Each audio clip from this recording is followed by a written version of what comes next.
Meus irmãos, dando continuidade, vamos meditar então na palavra do Senhor.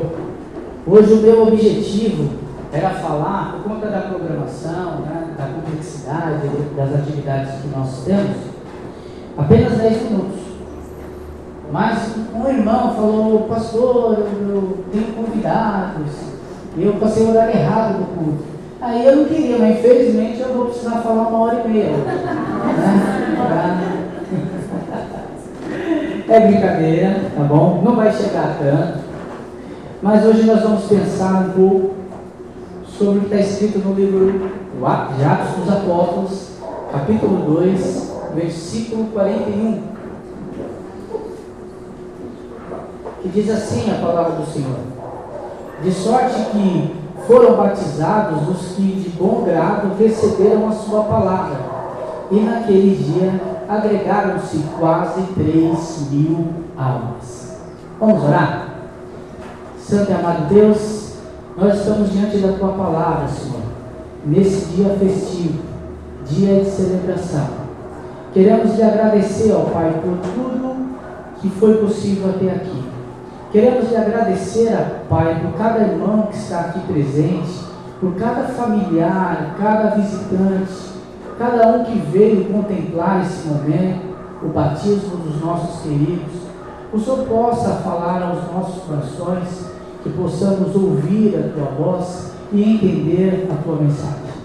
Esta é a oração que nós fazemos, já agradecidos, no nome do Teu Filho Jesus. Amém.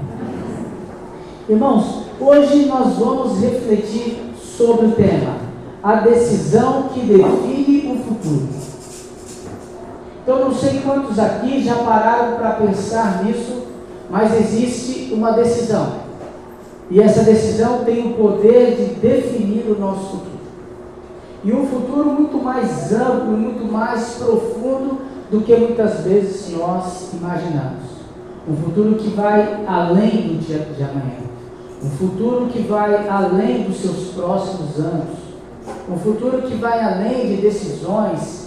O que eu vou fazer, né, quando eu estiver formado, pronto, quando eu estiver com a minha família estruturada. Um futuro que vai além das possibilidades humanas de viver, mas um futuro que trata-se sobre a eternidade. E essa decisão é uma decisão que é possível ser tomada agora, nesse momento. No momento quando ainda estamos aqui, quando ainda temos vida. E é interessante esse pequeno versículo que nós usamos para a meditação, porque ele faz parte de um grande contexto sobre o início da igreja cristã. E nós precisamos lembrar que antes da ascensão de Jesus Cristo, nosso Senhor e Mestre, Jesus Cristo veio a esse mundo. E esse nosso Senhor que veio a esse mundo, Ele morreu no nosso lugar, ressuscitou, passou aqui conosco alguns dias e ascendeu aos céus. Mas antes disso, no seu ministério, Ele tinha alguns discípulos e alguns apóstolos.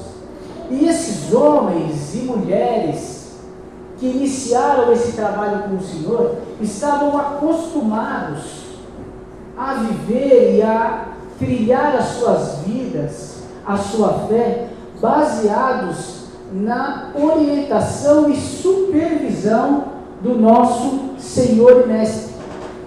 Porém, o versículo que nós lemos, ele trata de um momento em que o Senhor não estava mais com eles.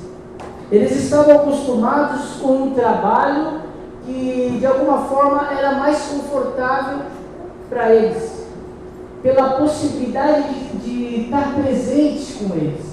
O próprio Senhor da glória, o grande eu sou, o Deus Todo-Poderoso. E aí o livro de Atos, nesse versículo, ele relata um pouquinho do início do ministério desses homens, após a partida do nosso Senhor. E quão grande era o desafio deles, da missão que eles receberam, de continuar a proclamação do Evangelho, mesmo sem a presença do seu mestre. É claro que quando nós pensamos no livro de Atos, ele vai destacar também que apesar desses homens não contarem mais com a presença física do seu mestre, eles contavam também com a presença e a ajuda do Espírito Santo de Deus, ao qual o nosso mestre enviou. E baseado nesse texto, nesse pequeno versículo que nós lemos, eu gostaria de pensar essa noite com os irmãos sobre algumas lições que podemos extrair desse texto. E a primeira lição que nós podemos extrair, e que os meninos hoje que nós estamos celebrando, que vão participar, passar pelo batismo, e também a nossa irmã, que está sendo aceita por aclamação, todos eles fizeram aceitar a mensagem. O quão importante para nós é aceitar a mensagem e valorizar a mensagem, porque nós não estamos falando de qualquer mensagem, nós estamos falando da mensagem de Deus. E hoje, mais do que nunca, nós vivemos em tempos difíceis. Quando pensamos sobre a aceitação da mensagem do Senhor, da mensagem de Deus, por conta do advento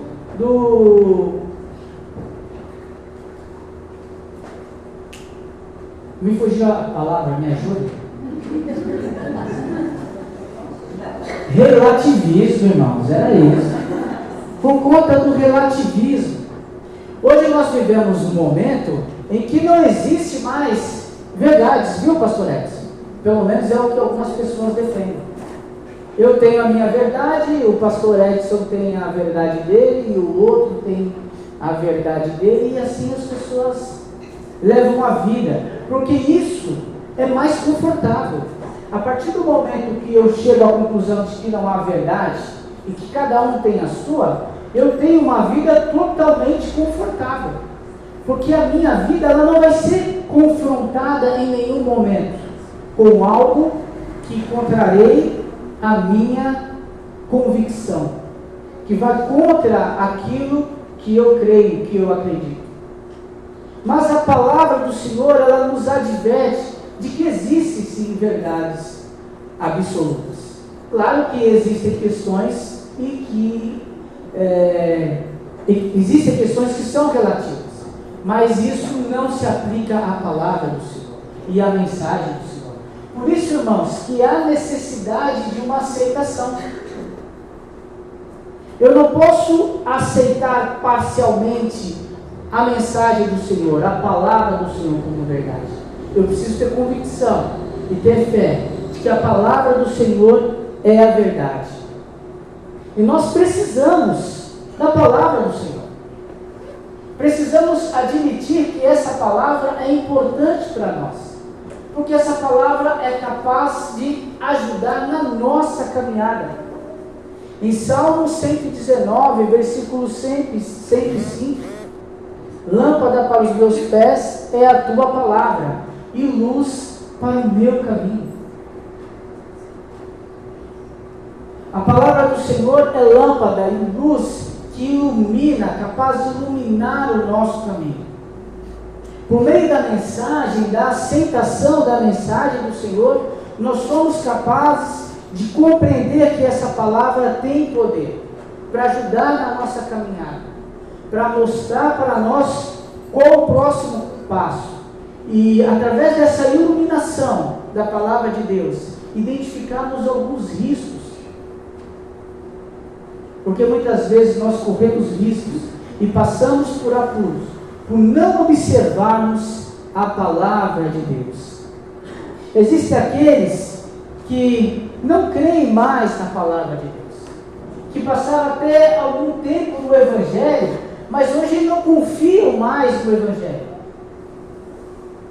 E muitas vezes porque se decepcionaram com as pessoas. Irmãos, as pessoas são passíveis de falha. Cada um de nós. Eu sei que eu tenho falhas e imperfeições. E cada um de vocês também consegue enxergar em si próprio as suas próprias falhas. Eu não preciso necessariamente apresentar a falha do outro. Basta eu identificar e chegar à conclusão que eu sou falho, que eu vou conseguir admitir que o outro também é. Entretanto, isso não é suficiente para tirarmos a credibilidade da mensagem e da palavra do Senhor.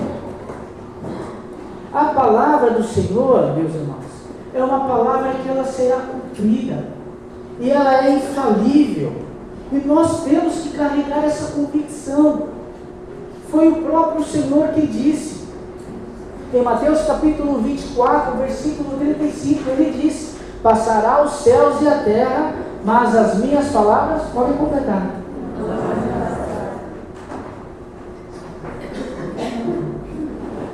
A palavra do Senhor não passará.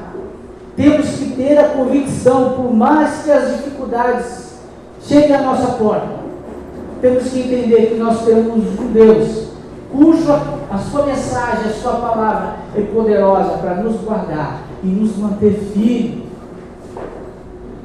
Ainda Isaías capítulo 40, versículo 8, ele diz: a relva murcha, as flores caem, mas a palavra do nosso Deus permanece para sempre.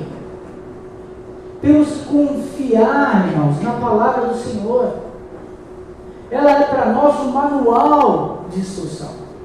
Quer saber como viver bem? A palavra do Senhor nos orienta. A palavra do Senhor é capaz disso. A palavra do Senhor é o nosso alimento. Não é um alimento que mata a nossa fome física, claro, não é isso que eu quero dizer, mas que nos sustenta espiritualmente falando. Ela é capaz de fazer isso. Cabe a nós confiarmos ou não nessa palavra. É por isso que o nosso Senhor, no momento da tentação, em Mateus capítulo 4, versículo 4, ele responde: não só de pão viverá o homem, mas de toda a palavra que sai da boca de Deus. Nós podemos ter o nosso espírito e a nossa fé alimentados pela palavra do Senhor. Essa palavra, ela é capaz de penetrar os nossos corações. Ela é capaz de penetrar os nossos corações de tal forma, como nós vimos aqui na leitura da profissão dos meninos, da profissão de fé, de compreender os sentimentos, os pensamentos e as dificuldades que eles têm, de congregar, de às vezes se sentir fraco e de nos motivar a ser melhor. A palavra é capaz disso, de lá mais profundo, de naquele ponto da nossa alma, do nosso espírito, do nosso corpo, que nós não sabemos que há divisão, a palavra é capaz de dividir cada ponto e falar ao fundo dos nossos corações e nos ajudar naquilo que nós precisamos. É o que está escrito em Hebreus capítulo 4, versículo 12, porque a palavra de Deus é viva e eficaz, mais penetrante do que espada alguma de dois gumes, e é capaz de dividir o espírito, a alma, as medulas, e é apta para discernir as intenções dos corações. Ela vai no fundo do seu coração, percebe a sua dificuldade, a sua tristeza, e lá a palavra de Deus é capaz de operar. É por isso, meus irmãos, que nós devemos confiar nessa mensagem, nessa palavra. A palavra, ela trata de profecias messiânicas. E foi isso que o apóstolo Pedro prega nessa oportunidade. Era um povo que ele vivia em uma outra realidade, uma realidade diferente da nossa. Era um povo oprimido, o povo para quem o apóstolo estava escrevendo, um povo que não tinha liberdade, era dominado por uma outra nação mais poderosa, que era o império daquela época e daquela região, o Império Romano, e que viviam sob a esperança de um Salvador, de um Redentor. E essa palavra falava sobre o Messias que viria para salvá-los, que é o nosso Senhor Jesus Cristo. A palavra de Deus, ela precisa falar de Jesus. Se hoje nós estamos aqui, e hoje os meninos estão aqui dispostos a ficarem com vergonha, né? Passar pelas águas, ai meu Deus, não precisar falar. Se hoje eles estão dispostos a fazer isso, mesmo com a timidez deles, é porque eles ouviram de Jesus. E a salvação de Jesus conseguiu os alcançar. E Jesus é esse Messias porque Ele mesmo diz, em um sermão que eu preguei alguns domingos atrás, baseado em Lucas capítulo 24, versículo 24, em que Ele diz, o Senhor Jesus andando com os 2 discípulos no caminho de Emaús, e começando por Moisés e passando por todos os profetas, explicou-lhes o que dele se achava em toda a Escritura. Toda a Escritura fala de Jesus, fala de uma profecia, fala de profecia sobre o Messias, sobre o Salvador. E hoje essa palavra nos fala sobre esse mesmo Salvador. É por isso que a palavra é tão importante. É por isso que a palavra ela é confiável, porque ela nos fala do nosso Salvador. O Salvador que veio aqui fazer uma obra de redenção, se colocando em nosso lugar. É isso que João escreve no seu Evangelho, capítulo 1, versículo 14, que ele diz que o Verbo se fez carne e habitou entre nós, cheio de graças e verdade, vimos a sua glória como a glória do unigênito do Pai. Ele veio aqui, Ele é o nosso Salvador, Ele é o nosso Mestre. E por isso os discípulos, quando viveram essa realidade do texto que nós lemos, sentiram, claro que sentiram, pelo privilégio de estar com o Mestre. Agora eu não estou mais com o Mestre. Isso causa insegurança, sim, mas o conforto pelo recebimento do Espírito Santo, que habitou no coração deles e habita também nos nossos corações, é o que deu ousadia para que eles anunciassem o Evangelho. Outro ponto importante aqui que podemos destacar é que a palavra é uma mensagem de arrependimento. E isso é importante e às vezes as pessoas evitam tocar nesse assunto.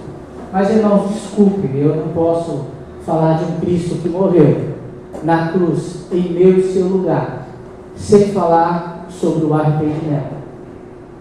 Porque eu já disse aqui que todos nós falhamos e que nós precisamos reconhecer que nós somos falhos. E as nossas falhas, elas prejudicam o nosso relacionamento com Deus. E por isso não há necessidade de um Salvador que tomasse o nosso lugar na cruz do Calvário. O apóstolo Paulo, em Romanos capítulo 3, versículo 23, ele escreve assim: porque todos pecaram e destituídos estão da glória de Deus. Então, irmãos, quando eu falo isso aos irmãos, aos amigos que nos visitam, eu não estou querendo dizer que aqui, quem está na igreja, quem é cristão, é melhor do que o outro que não é. Pelo contrário, o que eu quero dizer é que estamos todos no mesmo barco, no barco em que nós somos falhos. E como nós somos falhos, nós precisamos da mensagem do Senhor. Nós precisamos da mensagem do Salvador. Nós precisamos de alguém que, apesar das nossas falhas, é capaz de nos perdoar. E nós vemos aqui o que está escrito em Romanos capítulo 3, versículo 23, parece que o apóstolo, ele está nos apresentando um problema que não tem solução. Porque todos pecaram e destituídos estão da glória de Deus. E ele também diz, ainda no capítulo 3, versículo de 10 a 13, que não há um justo sequer, não há quem faça bem, todos se desviaram como ovelhas desgarradas, e cada um foi para o seu caminho, Então o capítulo 3 parece que nos dá essa má notícia, mas no versículo 6 nós acabamos encontrando textos que dizem que existe uma boa notícia. E a frase ela parece ruim, porque em Romanos capítulo 6, versículo 23, ele começa dizendo sim, que o salário do pecado é a morte. Então, peraí, como todos nós somos pecadores, quer dizer que o recebimento, o nosso merecimento é a morte? Sim, irmãos. E amigos que estão aqui, todos nós. Bom, eu, você, outro, aquela pessoa mais bondosa e mais maravilhosa que você merece, que você conhece, ela também é pecadora. E também teria como salário a morte. Só que, irmãos, o texto não termina aí. Ele começa dizendo que o salário do pecado é a morte, mas o dom gratuito de Deus é a vida eterna em Cristo Jesus. Existe um dom gratuito, que nós podemos alcançar, que é a vida eterna, através do nosso Senhor, do nosso Salvador, Jesus Cristo. E esses meninos que estão aqui entenderam isso. E eles avançaram dessa fase de aceitação da palavra, não é? Nós estudamos sobre isso, sobre pecado, como resolver o pecado. Então nós aceitamos a mensagem. E aí vem o segundo ponto, que é a obediência. E como nós vamos obedecer a Deus? Através do batismo, como será realizado hoje.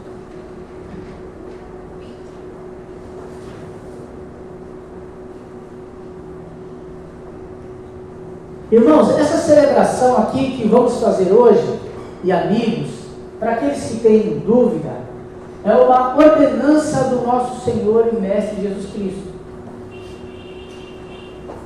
Não é algo que foi inventado pelo pastor da igreja, pelas igrejas batistas, não. É uma ordenança do nosso Senhor.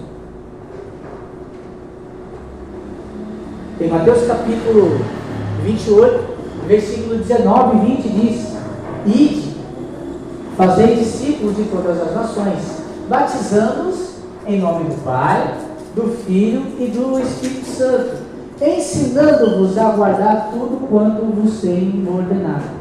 E eu estarei convosco todos os dias, até a consumação do século. Amém. Essa ordem do Senhor, para fazer os discípulos e batizá-los, em nome do Pai, do Filho e do Espírito Santo.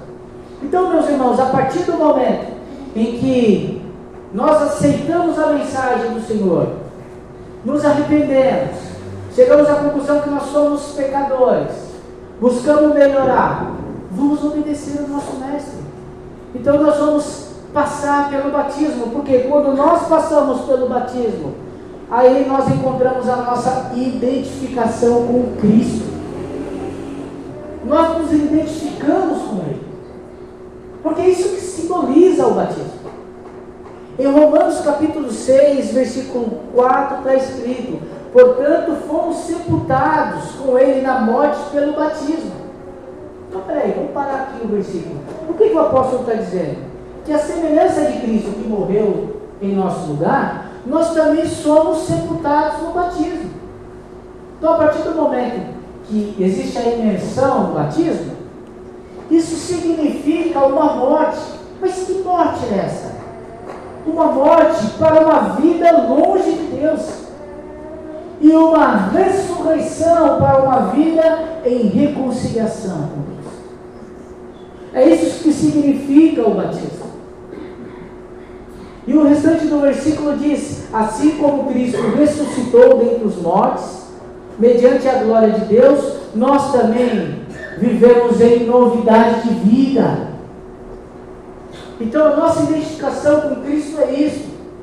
É esse significado do batismo, tá bom, meninos? Então lá, a partir do momento da imersão, morreu a velha Júlia, o velho Giovanni, né? Não é velho ainda, porque os dois são bem jovens, tá bom? Jovens velhinhos. E a partir do momento que eles levantam, isso significa, simboliza uma nova criatura. Mas pastor, é ali que nasceu uma nova criatura? Não, não foi ali. Essa nova criatura já nasceu no coração deles. Isso é apenas um símbolo, por meio da ordenança do nosso Senhor. A partir do momento que eles decidiram por Jesus Cristo, eles já são uma nova criatura. Mas isso apenas simboliza. Vai ser importante para eles? Vai. Guardar esse momento, esse dia, com certeza. Mas nós temos a convicção que isso aconteceu antes. Hoje nós fomos apenas fazer essa profissão de fé. Da mesma forma, o perdão dos pecados. Tá bom? Eu coloquei aqui, mas batismo não perdoa pecados. Se nós estamos esperando o batismo para ter os nossos pecados perdoados, tem alguma coisa errada. Nós vamos só tomar mais um banho. E pelo menos o que estava no momento, estava um banho bem quentinho.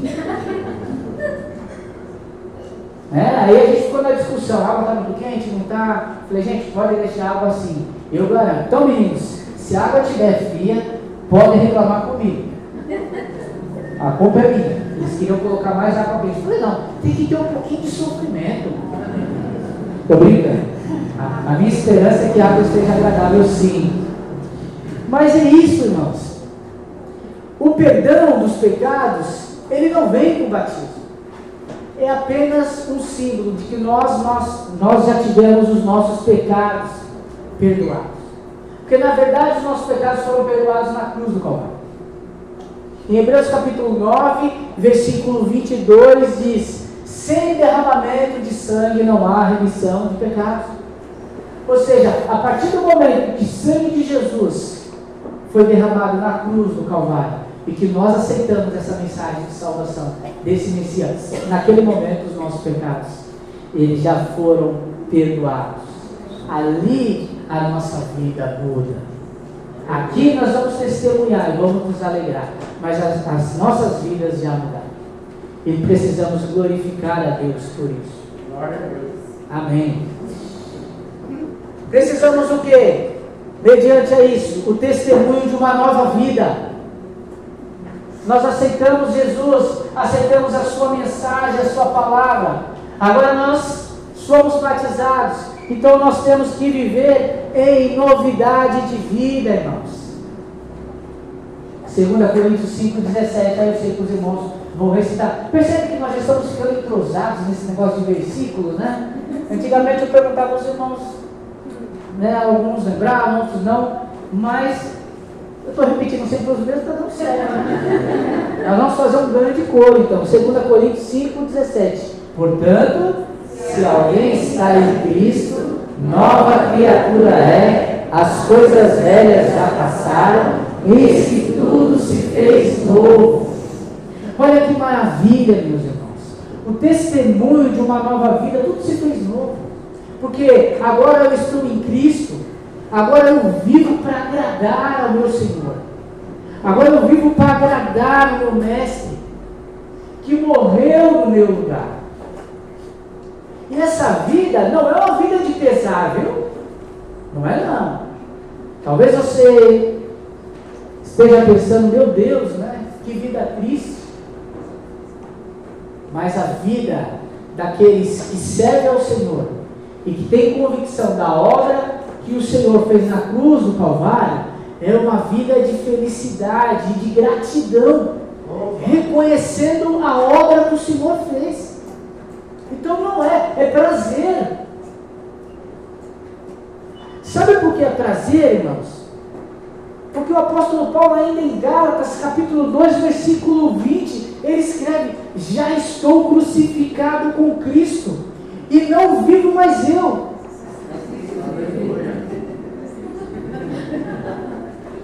Eu não tinha pedido ainda, mas ficou ótimo. Gostei, ficou ótimo, parabéns. É isso, o apóstolo ele se sente crucificado. Ele entende que ele também morreu na cruz, para que Jesus viva nele. Olha que privilégio, que maravilha. Eu quero que Jesus viva em mim. Eu quero que ele tome conta da minha vida. E a vida aqui que agora vivo na carne, na fé do Filho de Deus, o qual me amou e se entregou por mim mesmo.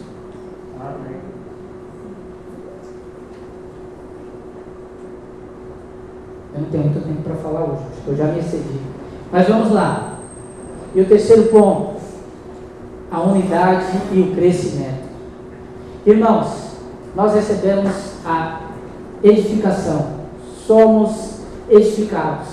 E essa eficácia do Evangelho vem do Espírito Santo. Lembra na introdução que eu disse sobre os apóstolos? Jesus estava ausente, mas agora eles tinham a companhia de Jesus. De Jesus não, do Espírito Santo. Esse mesmo Espírito, ele habita em nós. É o que está escrito em Efésios, capítulo 1, versículos de 13 e 14. Que ele diz que, olha, após receber a palavra da verdade, o Evangelho da salvação, o que acontece conosco? Nós somos selados com o Espírito Santo de Deus, selados para o dia da redenção. E o versículo diz mais, que esse Espírito é o penhor da sua obra nas nossas vidas. Sabe o que ele quer dizer aqui? Que esse Espírito Santo que habita em nós, habita naqueles que têm Jesus, é a garantia que nós temos que um dia viveremos para sempre com o nosso Senhor. Olha que maravilha! Apesar da ausência física de Jesus, nós agora temos o privilégio de ter o Espírito Santo agindo de maneira eficaz na nossa vida. E por meio dessa obra, nós temos a garantia da salvação. Não por causa de nós, que nós somos bons, claro que nós buscamos melhorar, mas porque é o Espírito de Deus que habita em nós e nos ajuda nas nossas dificuldades. E a integração dos novos convertidos. O que é isso? A participação dos meninos. E essa participação, ela não é uma participação que também vai acontecer após o batismo. Ela também já acontece em semelhança da conversão. Porque aqui eu estou falando do ingresso na igreja universal, na igreja invisível, na igreja do Senhor. Quando eu estou falando da igreja universal, eu estou falando de denominação, tá bom, irmãos? Que universal quer dizer todos, como também a palavra católica tem o mesmo sentido, a igreja como um todo. Então o que eu estou dizendo aqui é que a partir do momento nós somos inseridos no corpo, nesse corpo de Cristo, que é o que nós encontramos em 1 Coríntios capítulo 12, versículo 13. Nós somos inseridos pelo Espírito Santo em um novo corpo, que é o corpo do Senhor, que é aqueles que são salvos do Senhor. A partir desse momento nós já fazemos parte da igreja. Então Giovanni e Júlia, hoje vocês farão parte da Igreja Evangélica Batista Moriá, mas vocês já fazem parte da Igreja de Deus, que é o mais importante. Isso é o mais importante. Aqui é uma formalização, porque nós somos um local que nos reunimos para junto louvarmos a Deus e precisamos de organização. Mas independente disso, antes dessa data, a partir do momento que vocês aceitaram Jesus, vocês já fazem parte da igreja de Deus, do povo do Senhor. Isso é o mais importante de tudo. Nós precisamos glorificar o nome do nosso Deus por isso. E também o crescimento do corpo de Cristo. Como funciona isso?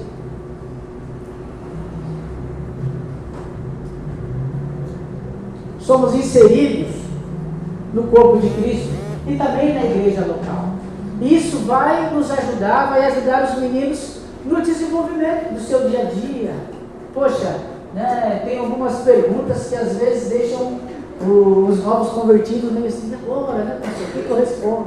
Como eu posso contribuir com a igreja? Como que eu posso ajudar? De repente nós não sabemos essa resposta agora. De repente você não sabe, não tem essa convicção ainda. Quem que vai ajudar isso? Como que eles serão ajudados? Pelo Espírito Santo e o crescimento e o desenvolvimento na casa do Senhor. Depois de pregar o sermão, alguns homens foram procurar o apóstolo Pedro. Antes desse versículo que nós lemos, o versículo 2, Atos capítulo 2, versículo 38. E aí perguntaram, e aí, o que nós precisamos saber, depois que ouvimos dessa verdade desse evangelho? E Pedro respondeu: arrependei-vos a cada um de vocês, sejam batizados em nome de Jesus para a remissão dos vossos pecados e recebereis o dom do Espírito Santo. O que eu creio, meus irmãos? Que o Espírito Santo capacita cada um que ele serve no corpo, mesmo na igreja local, de acordo com a necessidade da própria igreja, para a edificação dos irmãos e para a edificação também do corpo de Cristo, para que todos nós, como corpo de Cristo, tenhamos a condição de nos desenvolver. Então pode ser que hoje, irmãos, vocês tenham alguma dúvida sobre isso, mas tenham certeza que o Espírito Santo vai capacitá-los para a obra do Senhor, naquilo que é o melhor, naquilo que Ele tem preparado para vocês. Então, irmãos, nós passamos por alguns pontos que basearam a decisão desses dois irmãos que nós temos aqui hoje. Eles passaram por todos esses pontos mediante a pregação do Evangelho. Eles aceitaram a palavra, eles responderam positivo à ordenança do nosso Senhor de batizar. Eles estão buscando agora o crescimento e o desenvolvimento do Evangelho. Sabe por quê? Porque eles têm uma esperança, e todos nós temos a esperança, de um dia viver para sempre com o nosso Senhor. E para concluirmos, irmãos, esse momento, eu gostaria de refletir sobre uma realidade, porque nós escolhemos como tema para essa noite pensar a decisão que define o destino. E de fato há decisões, e muitas decisões que são importantes nas nossas vidas. Entretanto, irmãos, a maioria dessas decisões são decisões temporais, que vão refletir as nossas vidas nesse mundo, pelo curto período que aqui vivemos. Mas existe uma decisão que é muito mais importante do que qual profissão que eu vou ter, se eu vou construir uma família ou não. A vida é feita de decisões, mas existem decisões que são triviais. Decisões de vestir e comer não são decisões cruciais. A maneira como nós respondemos à mensagem do Evangelho é sim uma decisão crucial, porque é uma decisão que vai refletir a nossa vida, não apenas aqui nesse mundo, mas uma vida que vai além desse mundo. Nós estamos aqui hoje celebrando a Deus, nós vamos celebrar a ceia do Senhor, e eu sei que nós temos aqui alguns convidados que estão hoje aqui especialmente para prestigiar o Giovanni e a Júlia. E eu quero muito agradecer a presença de vocês. Quero muito agradecer a presença de vocês. Eu não quero deixá-los constrangidos de maneira nenhuma. Mas eu preciso fazer uma pergunta para vocês. Eu preciso perguntar a vocês se vocês já tomaram essa decisão crucial. Porque se não tomaram, esse pode ser um momento oportuno. Eu coloquei um texto aqui na conclusão de Deuteronômio, capítulo 30, versículo 19, que diz assim: o Senhor disse ao seu povo: os céus e a terra tomo hoje por testemunha contra vocês, que tenho proposto a vida e a morte, a bênção e a maldição. O Senhor propõe para nós duas opções, meus queridos: a vida ou a morte, a bênção ou a maldição. Mas Ele apenas não propõe essas decisões. Ele coloca a sua disposição e vai respeitar a sua decisão. Mas Ele te dá uma sugestão aqui, para que escolhas a vida. Escolhe, pois, a vida, para que vivas tu e a tua descendência. Então eu falo contigo sobre uma decisão crucial, uma decisão de viver eternamente com Jesus E nesse momento eu peço que a igreja ore. Baixe sua fronte. E se você entendeu essa mensagem, e se você entendeu que você precisa tomar essa decisão ao lado de Jesus Cristo, eu não quero que você fique constrangido. Basta levantar uma das suas mãos. Nós vamos apenas orar por você e vamos seguir com essa programação. Você entendeu essa mensagem? Você ainda não tem Jesus como Salvador?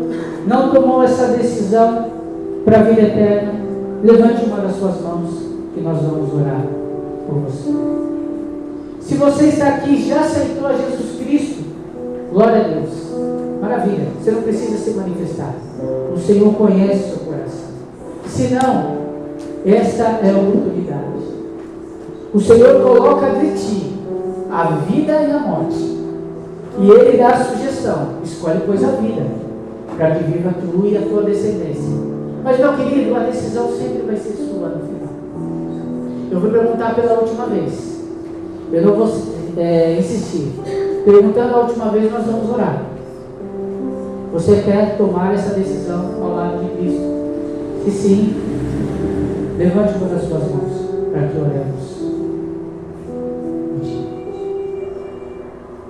Vamos orar. Santo e amado Deus, nós estamos diante da Tua Palavra, Senhor. Lhe agradecemos por mais esse momento. Lhe agradecemos porque o Senhor fala aos nossos corações. Lhe agradecemos por essa celebração, Senhor. Nos ajude a sempre tomar a melhor decisão, que é estar ao Teu lado. Nos ajude em todos os momentos das nossas vidas, que possamos sentir o Teu poder nas nossas vidas e ter a convicção que o Senhor está sempre conosco. É no nome do Teu Filho Jesus Cristo que nós oramos. Amém. Muito obrigado, meus irmãos. Deus abençoe.